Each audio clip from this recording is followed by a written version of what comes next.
দর্জি দুয়ার tailors and fabrics এর পক্ষ থেকে সবাইকে স্বাগতম। আশা করি সবাই ভালো আছেন। আজকে আমি দেখাবো কামিজের পাঞ্জাবি ব্যান্ড কি করে কাটিং করবেন, এবং এই নিয়মে কাটিং করলে আপনারা যে কোনো কামিজ অথবা লেডিস পাঞ্জাবি এবং পাঞ্জাবি তো আপনারা ব্যবহার করতে পারবেন। এর জন্য আমি এখানে 2.5 ইঞ্চি একটা পেস্টিং নিয়েছি,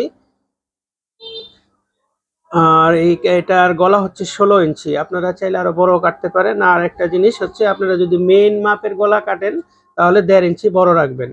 আমি এখানে 16 ইঞ্চি কলার কেটে দেখাচ্ছি। এখানে 16 ইঞ্চি আছে, আর চওড়া আছে হচ্ছে 2.5 ইঞ্চি। তো 2.5 ইঞ্চি বক্রমটা কমন, এটা আপনি নিয়ে নেবেন। নিয়ে নিলে যে কোনো কামিজের গলার জন্য খুব সুন্দরভাবে কাটার জন্য এই 2.5 ইঞ্চি চওড়াটাই যথেষ্ট। তারপরে এরকম ডাবল ভাঁজ করে নেবেন। ভাঁজ করে নেওয়ার পর এই দেখুন মাঝখানে দাগ দিয়ে নিয়েছি।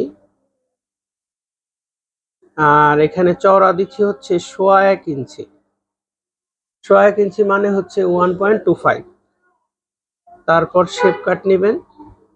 এই দেখুন শেপ কাটের এই যে রাউন্ড যে জায়গাটা আছে, এই জায়গাটার সাথে এটা এইভাবে মিলিয়ে নেবেন। হ্যাঁ, এই পাশে মিলিয়ে নেবেন।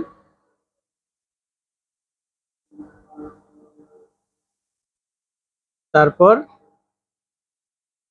এখানে 1.25 ইঞ্চি, এখানে 1.25 ইঞ্চি, এইভাবে সব দিকে 1.25 ইঞ্চি করে দাগ দিবেন। এটা হচ্ছে উপরের অংশ, যে কাপ থাকে আমাদের ঘাড়ে, এই ঘাড়ের কাপের জন্য এটা। তার পরবর্তীতে প্রথমে এই সাইডটা কাটিং করবেন। কাটিং করার পর আবার এই যে দাগ দেওয়া হয়েছে এই পাশে কাটিং করবেন।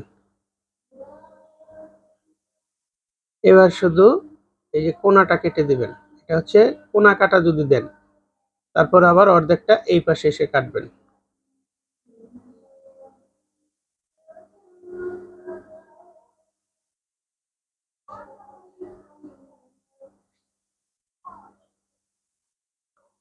এবার এই পাশে কোণাটা কেটে নেবেন।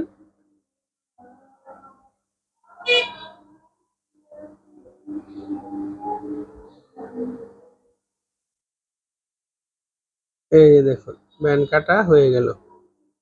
এই নিয়মে আপনারা ব্যান্ড কাটিং করবেন। আশা করি বুঝতে পেরেছেন কিভাবে আমি যে ব্যান্ড কাটতে হয়। আমি পুরো নিয়মটাই বলে দিয়েছি। এরপরে যদি কোথাও সমস্যা হয় তাহলে কমেন্টে জানাবেন যে আমি এটা এখানে বুঝতে পারিনি। তাহলে আমি প্রয়োজনে আবার নতুন করে আরেকটা কামিজের ব্যান্ড কেটে আপনাদের দেখাবো।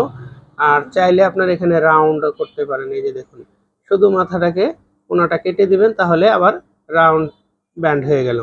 মানে প্রথমে কোনা কাটলেন, কোনা কাটার পর কোনাটা রাউন্ড করে দিলেন, হয়ে গেল রাউন্ড। এই নিয়মে আপনারা ব্যান্ড কাটিং করবেন। আর আমার ভিডিওগুলো কেমন হয় তা একটু জানাবেন। আসলে আমার ভিডিও ভালো হয় কিনা, আপনারা বুঝতে পারেন কিনা। আর ভিডিওটা ভালো লাগলে আমার চ্যানেলটাকে সাবস্ক্রাইব করবেন এবং লাইক শেয়ার দিবেন। আর আমি ভিডিও করি যাতে আপনাদের উপকারে আসে। তো যদি উপকারে আসে, কাজে আসে, ভালো থাকবেন।